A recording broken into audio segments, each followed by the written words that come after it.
pessoal, muito bom dia. Aqui quem fala é Nicolas Farto, especialista em renda variável pela Vertic Invest, falando para o nosso Morning Call de hoje, segunda-feira, dia 29 de maio de 2023. E o mercado opera com viés de alta agora no começo da semana, depois que saíram notícias de que os congressistas americanos chegaram a um acordo para elevar o limite de gastos do governo nos Estados Unidos e pode finalmente encerrar uma discussão que já vem afetando os mercados nas últimas semanas. O fechamento asiático hoje ficou positivo, refletindo esse acordo provisório nos Estados Unidos sobre os gastos do governo, com exceção do índice de Hong Kong. O Hang Seng caiu mais de 1% na sessão de hoje. Lá na Europa, o movimento também é de alta na esteira da notícia de uma possível solução agora para os gastos do governo americano. Lá no Reino Unido, o mercado hoje fica fechado por conta do feriado bancário e na Turquia, a moeda local do país caiu para a mínima histórica depois que o presidente Erdogan venceu novamente as eleições e deve manter a política de controle de juros lá no país. Nos Estados Unidos, a semana passada teve bastante volatilidade por conta das discussões sobre o limite de gastos do governo, também pela inflação que veio acima do esperado e o resultado da Nvidia, que deu um ânimo para o setor de tecnologia lá nos Estados Unidos. Em Nova York, a semana passada o Dow Jones acumulou queda de 1%, o S&P acumulou uma alta de 0,32% e o Nasdaq fechou com uma alta forte de 3,59%. O assunto que dominou a maior parte da semana foi o tema do limite de gastos do governo americano, mas para o final da semana já vimos algumas sinalizações, tanto do lado democrata quanto também do lado republicano, de que um acordo podia ser anunciado nos próximos dias, o que ajudou a melhorar a percepção de risco. A secretária do Tesouro dos Estados Unidos, a Janet Yellen, voltou a revisar os prazos. Ela disse que agora o prazo para o calote lá no governo americano seria até o dia 5 de junho. Bom, e com toda essa incerteza, a gente viu semana passada a agência de risco Fitch colocar em revisão a nota de crédito dos Estados Unidos, uma revisão negativa, o que acabou afetando diretamente os juros dos títulos do governo americano. Já nesse final de semana, como eu disse, foi anunciado um acordo provisório que deve suspender o limite de gastos pelos próximos 2 anos para o governo americano. Os líderes políticos agora devem se reunir para aprovar o projeto na Câmara e no Senado antes do dia 5 de junho para evitar o calote da dívida. Bom, sobre a parte de indicadores, semana passada saiu a revisão do PIB americano do primeiro trimestre, que foi feita uma revisão para cima, o que ajuda a melhorar a percepção de risco com relação a uma eventual recessão mais forte na economia americana, mas ao mesmo tempo também sinaliza para uma atividade econômica mais forte e que pode pressionar a inflação. Ainda sobre inflação, saiu semana passada o deflator PCE, que é a medida utilizada pelo Banco Central americano para definir a política de juros, e esse número veio acima do esperado e fez o mercado recalibrar as apostas sobre a próxima decisão de juros, já precificando uma nova alta de 0,25% nos juros dos Estados Unidos. Ainda sobre esse tema, saiu na semana passada também a ata da última reunião do FONC, que foi a última decisão de alta de 0,25%. No documento, o comitê se mostrou, e aí que alguns diretores, está dividido, né? Alguns diretores estão acreditando que ainda devem ser necessárias novas altas para tentar controlar a inflação e conduzir ela para a meta, que é de 2% ao ano. Na parte corporativa, o destaque ficou para a Nvidia, que disparou nessa semana passada, depois que a empresa reportou um balanço bem acima do esperado, com reflexo positivo no setor de inteligência artificial. A empresa acabou revisando a estimativa de receita para esse ano e saltou de 7,2 para 11 bilhões de dólares, ajudando a impulsionar todo o setor de tecnologia americano.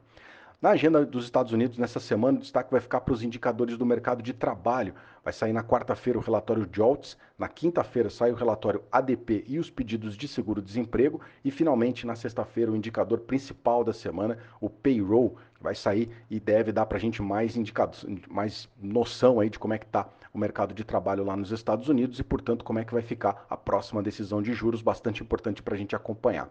Hoje é feriado lá nos Estados Unidos, feriado Memorial Day, uma homenagem aos oficiais das Forças Armadas Americanas que foram mortos em combate, por isso, hoje a liquidez deve ficar mais reduzida com apenas parte do mercado funcionando hoje.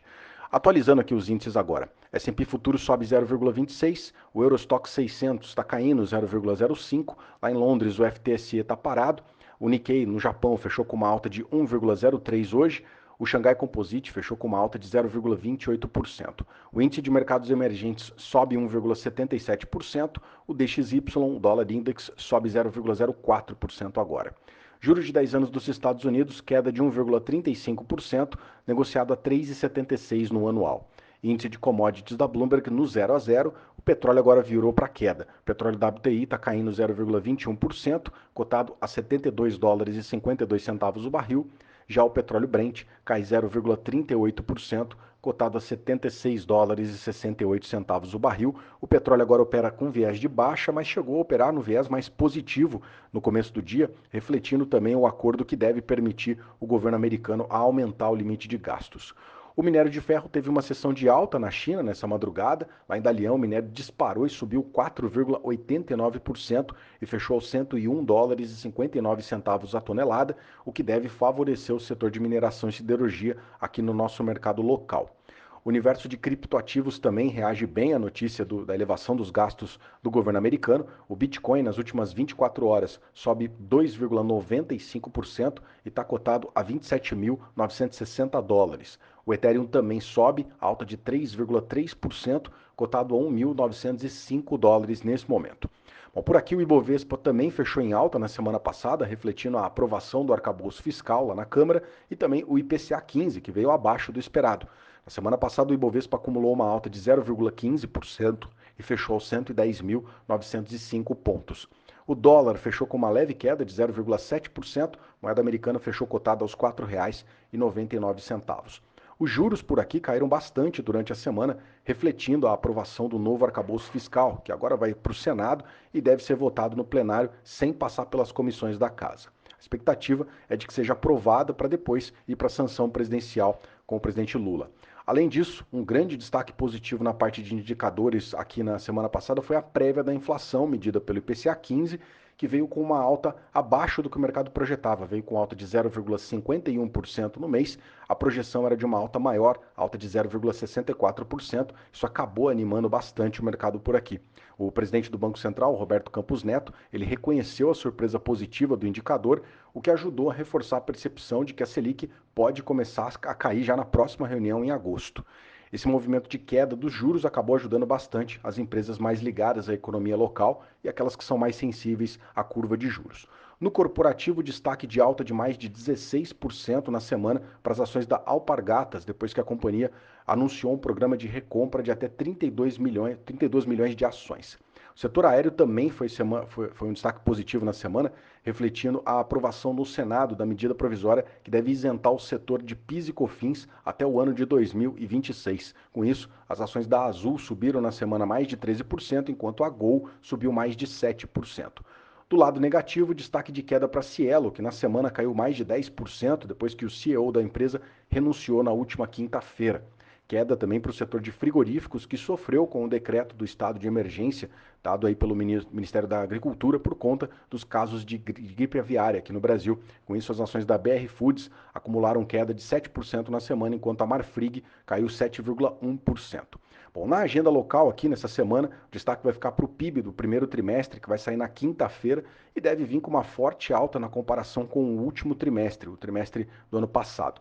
Na sexta-feira vão sair dados de produção industrial. O time da XP está prevendo uma queda para esse indicador de 0,5% na comparação mensal. Além disso, na quarta-feira saem dados de emprego por aqui, vai sair a pesquisa PNAD contínua e também dados do CAGED. O time da XP está esperando taxa de desemprego na casa de 8,7% e a criação de 180 mil vagas com carteira assinada. Bom, esses são os destaques para o dia de hoje. Agradeço a sua companhia e te desejo um excelente dia e uma excelente semana. Um grande abraço, valeu, até amanhã.